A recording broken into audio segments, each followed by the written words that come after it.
পার্বত্য রাঙামাটি চট্টগ্রামকে অস্থিতিশীল করার জন্য বিদেশি রাষ্ট্রের এজেন্ডা বাস্তবায়নের লক্ষ্যে সন্ত্রাসী গোষ্ঠীরা আস্তানা গেড়েছে পার্বত্য রাঙামাটি চট্টগ্রাম খাগড়াছড়িতে।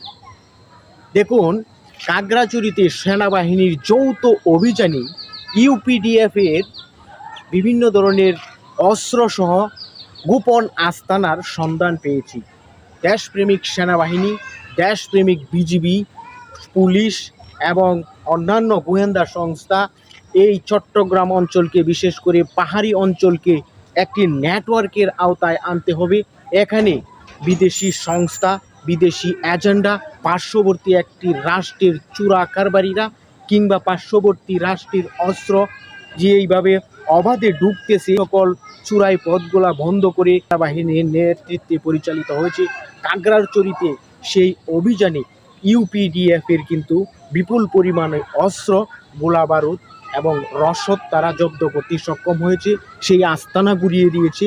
আরও কঠোর হতে হবে, প্রয়োজনে আরও সেনাবাহিনী, আইন শৃঙ্খলা রক্ষাকারী বাহিনী এবং আমাদের দেশের বিভিন্ন প্রান্ত থেকে স্বেচ্ছাসেবী বাহিনী নিয়ে পার্বত্য অঞ্চলের স্থিতিশীলতা, পাহাড়িদেরকে নিয়ে, এখানে সবাই সন্ত্রাসী নয়, সেই সকল সন্ত্রাসীদের চিহ্নিত করে দেশের স্থিতিশীলতা রক্ষা করাই এখন আমাদের মূল চ্যালেঞ্জ।